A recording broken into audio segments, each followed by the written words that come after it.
Assalamualaikum warahmatullahi wabarakatuh.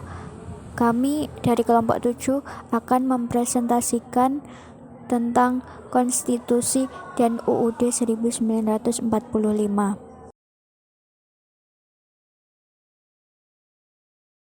Pada bab ini ada 4 subbab yang akan kita bahas. Yang pertama, pengertian, tujuan, dan fungsi konstitusi. Yang kedua, klasifikasi konstitusi, konstitualisme, dan piagam Madinah.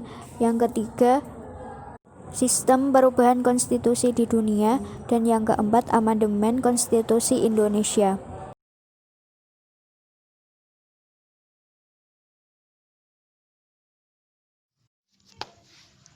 Pengertian, tujuan, dan fungsi konstitusi. Pengertian konstitusi adalah keseluruhan sistem ketatanegaraan dari suatu negara berupa kumpulan peraturan-peraturan yang membentuk, mengatur, atau memerintah dalam pemerintahan suatu negara. Fungsi. Konstitusi berfungsi sebagai dokumen nasional. Konstitusi sebagai piagam kelahiran negara baru. Konstitusi sebagai sumber hukum tertinggi. Tujuan. Untuk memberikan pembatasan sekaligus pengawasan terhadap kekuasaan politik, untuk melepaskan kontrol kekuasaan dan penguasaan sendiri, memberikan batasan-batasan ketetapan bagi para pengguna dalam menjalankan kekuasaannya.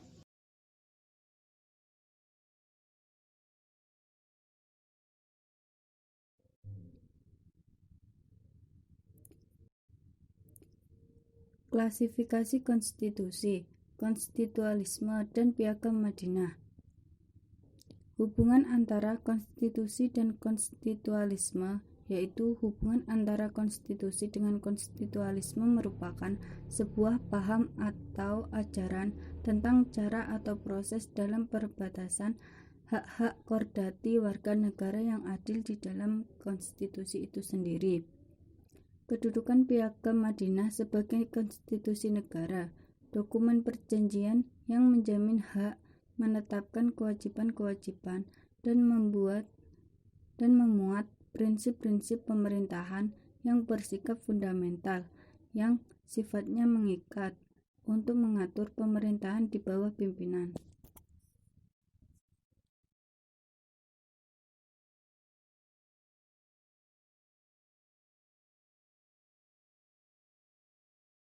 Sistem perubahan konstitusi di dunia. Yang pertama di Chili.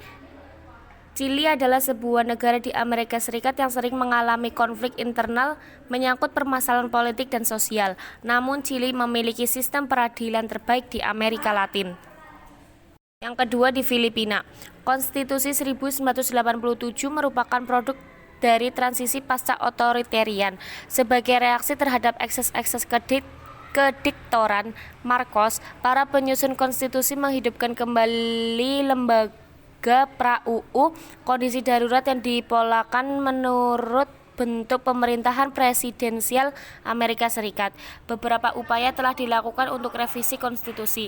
Pemerintahan Ramos berusaha merevisinya pada tahun 1996 sampai 1997 dan pemerintahan Estrada pada tahun 1999 sampai 2000. Yang ketiga di Korea Utara.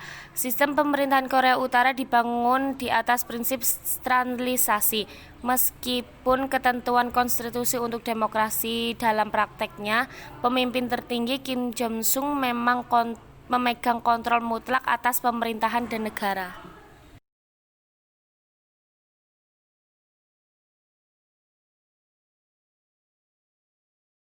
Selanjutnya, amandemen konstitusi Indonesia terbagi menjadi 6 periode, yaitu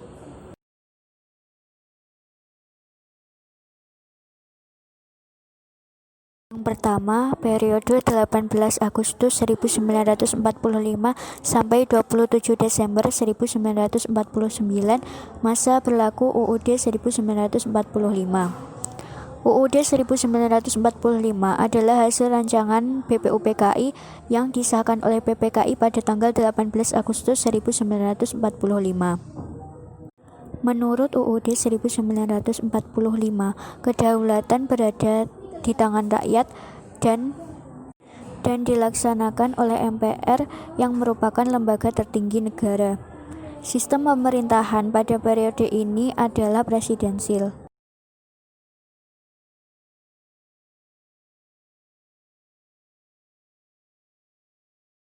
Yang kedua, periode 27 Desember 1949 sampai 17 Agustus 1950. Masa berlaku UU Deris. Agresi militer Belanda pada tahun 1947 dan 1948 terjadi karena ketidakpuasan Belanda atas kemerdekaan Indonesia. Belanda ingin Republik Indonesia menjadi negara federal agar bisa dikuasai kembali oleh Belanda. Oleh karena itu, diadakanlah KMB yang menghasilkan 3 persetujuan, yaitu mendirikan Negara Republik Indonesia Serikat, penyerahan kedaulatan kepada Negara Republik Indonesia Serikat, dan didirikan uni antara Republik Indonesia Serikat dengan Kerajaan Belanda.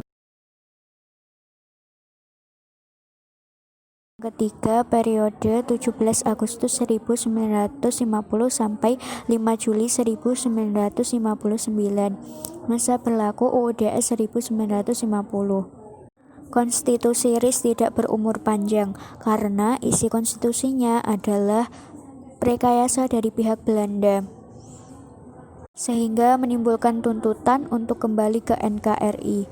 Bentuk negara pada masa ini adalah negara kesatuan.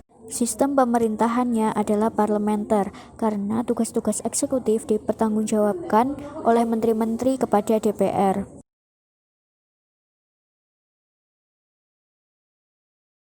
Yang keempat, periode 5 Juli 1959 sampai 19 Oktober 1999.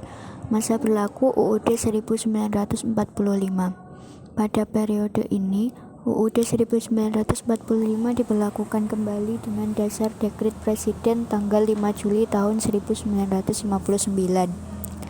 Namun, ternyata dalam prakteknya, UUD 1945 tidak diberlakukan sepenuhnya sampai tahun 1966.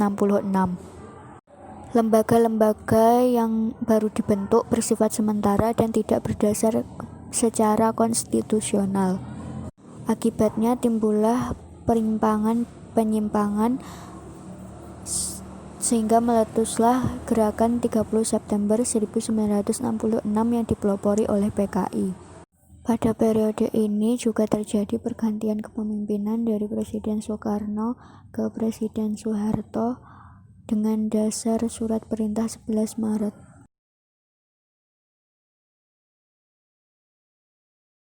Yang kelima, periode 19 Oktober 1999 sampai 10 Agustus 2002, masa berlaku pelaksanaan perubahan Undang-Undang Dasar 1945 sebagai implementasi tuntunan reformasi yang berkumandang pada tahun 1998 adalah melakukan perubahan terhadap Undang-Undang Dasar 1945 sebagai dasar negara Republik Indonesia. Pada periode ini, Undang-Undang Dasar 1945 mengalami perubahan sampai 4 kali sehingga mempengaruhi proses kehidupan demokrasi di negara Indonesia. Keenam, periode 10 Agustus 2002 sampai sekarang atau masa berlaku Undang-Undang Dasar 1945 setelah amandemen. Setelah mengalami perubahan sampai 4 kali, Undang-Undang Dasar 1945 menjadi dasar negara kesatuan Republik Indonesia yang fundamental untuk menghantarkan kehidupan berbangsa dan bernegara bagi bangsa Indonesia. Kehidupan demokrasi lebih terjamin karena perubahan Undang-Undang Dasar 1945 dilakukan dengan hati-hati, tidak tergesa-gesa, serta menggunakan waktu yang cukup.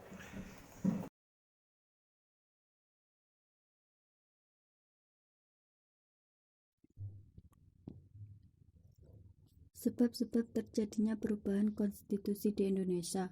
Awalnya konstitusi Indonesia ditetapkan dalam suasana tergesa-gesa, sehingga masih terdapat kekurangan dalam menjalankan praktek berbangsa dan bernegara. Belanda mempropaganda agar Indonesia tidak berbentuk negara kesatuan tetapi negara serikat. Banyaknya desakan dalam menjalankan sistem ketatanegaraan.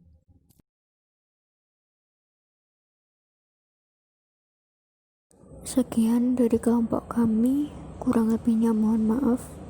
Wassalamualaikum warahmatullahi wabarakatuh.